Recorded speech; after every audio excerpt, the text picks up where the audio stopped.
A new report from Punchbowl News says that Amazon is looking to avoid the blame for raising prices as a result of President Trump's new tariff.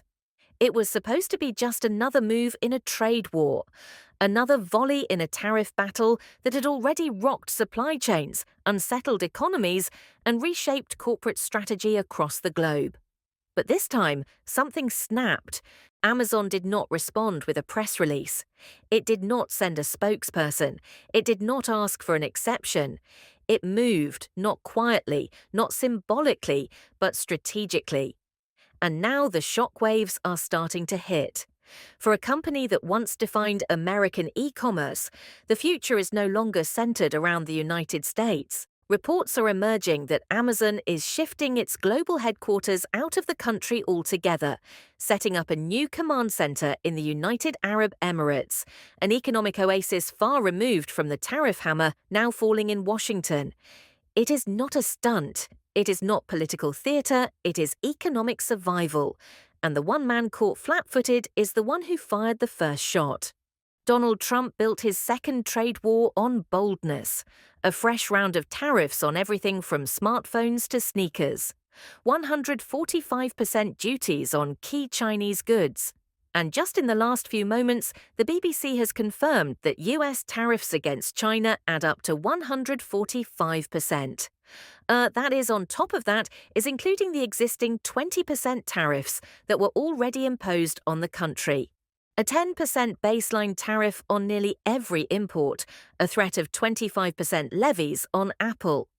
In a social media post Friday, Trump said, "I expect iPhones sold in the US will be manufactured and built in the United States, not India or any place else. If that isn't the case, threatening a tariff of at least 25% on smartphones made abroad, 50% tariffs on European exports." Well, after weeks of back and forth at the beginning of the year, there had been some hope over the past couple of weeks or so that Donald Trump could walk back some of his most extreme tariff threats, especially after that surprise truce was struck with China. Well, the US president brought his threats back yet again Friday, saying on his Truth Social platform that he's recommending a 50% tariff on the European Union starting from June the 1st. And this because trade talks with the bloc have stagnated, according and a firm warning to companies: stay loyal, stay silent, or stay out of the way. But Amazon is not staying silent. It is not staying still. And now Trump is learning what happens when the world's most powerful logistics machine decides to pivot. Not against him, but around him. Before we continue, hit that like button to help us beat the YouTube algorithm and to show your support. At first, it seemed like Amazon might try to ride it out. The company accelerated shipments. Sellers pushed inventory into warehouses ahead of tariff deadlines. Items were stocked, stored, pre-positioned. For a few weeks, it worked. Consumers did not see the impact. Prices held. The algorithms adjusted. But inside Amazon's war rooms, the writing was already on the wall. Supply costs were climbing, warehouse margins were shrinking, and the de minimis loophole, the last defense, was closed. That loophole allowed low-cost products to enter the United States duty-free if they were under $800 in value. It was the foundation of Amazon Haul, the company's budget-friendly platform that flooded the US market with trinkets, tools, and cheap electronics from abroad. With the loophole gone, every one of those items now faced the full weight of Trump's tariffs. Margins disappeared, shipping collapsed. Daily volume from Chinese sellers dropped more than 80% almost overnight. Suddenly, the numbers no longer worked. Amazon could not keep absorbing the hit. Vendors could not keep discounting. Logistics could not keep bending. Something had to give, so it did. The first sign was internal. Procurement teams began slashing vendor contracts. Listings from certain regions were delisted. Ocean freight lanes were rerouted. Air shipments were paused, and quietly, discreetly, executives began discussing the unthinkable, decoupling from the American logistics core. That conversation is now global. Amazon has not officially confirmed the move, but leaks are mounting. Multiple reports now claim the company is preparing to relocate its global headquarters to the United Arab Emirates, a region known for free trade, low taxation, and minimal regulatory friction. The strategy is clear: escape the tariff web, operate globally, avoid confrontation, preserve growth. If true, it would mark one of the most dramatic corporate pivots in recent history. And it is not just symbolic, it is logistical. The center of command, the heart of the machine, moving east. Donald Trump has not directly addressed the report, but his pattern is familiar. Last month, when Amazon briefly considered displaying US tariff surcharges on product pages, showing customers how much prices were inflated due to trade policy, the backlash was immediate. The White House accused Amazon of political posturing. The administration labeled the idea hostile. Garrett, key White House officials were pressed about these tariffs and this new Amazon move just last hour. What did they say? And Trump picked up the phone himself. He called Jeff Bezos. The message was clear: do not embarrass me, do not blame me, do not show your customers the cost.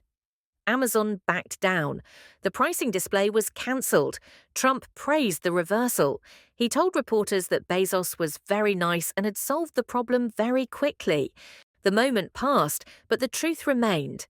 Amazon had tried to show the impact. Trump had ordered them to bury it. And now the company may be doing something more permanent. Before we continue, hit that subscribe button to show your support to the channel. This is not just about Amazon. Apple is also on the list. Trump has demanded that iPhones be made in the United States, not in India, not in Vietnam, not anywhere else. He has threatened a 25% tariff on any Apple product not built domestically. Tim Cook flew to Washington last week to meet with Trump directly. No deal was announced, no truce was declared. The pressure remains. Apple has already moved production to multiple countries. Its India expansion is growing, but Trump has made it clear that will not be enough. The only acceptable iPhone, in his words, is one built on American soil. In the automotive world, Ford is adjusting too. The company just announced a $2,000 price increase on models produced in Mexico. The Ford is hiking its prices on 3 vehicle models that are made in Mexico, due in part to higher import tariffs. US automaker says Bruno Sport, Mach-E, and Maverick will each go up $2,000. Ford adds that the price hikes that is, will impact vehicles built after May 2nd, and that cars already shipped or are already on the lots will not be impacted, including the Mustang Mach-E and the Bronco Sport. Trump's tariffs are costing Ford over $2 billion in additional expenses this year. General Motors is projecting even more. And while some factories are being localized, others are being idled. Forecasts are being pulled, expansion plans are being shelved, consumers are already seeing the fallout, price tags are rising, inventory is thinning, lead times are growing. This is what happens when trade policy becomes unpredictable, when tariffs change week to week, when exemptions are unclear, when threats are policy. Amazon's decision to relocate, if confirmed, is not an act of defiance. It is risk management. The company does not want to wage war. It wants to deliver packages, but it also wants to survive. And the numbers in the United States are no longer survivable. The global logistics map is changing. Distribution centers are opening in Latin America. Port routes are shifting. Sourcing teams are now operating out of South Asia.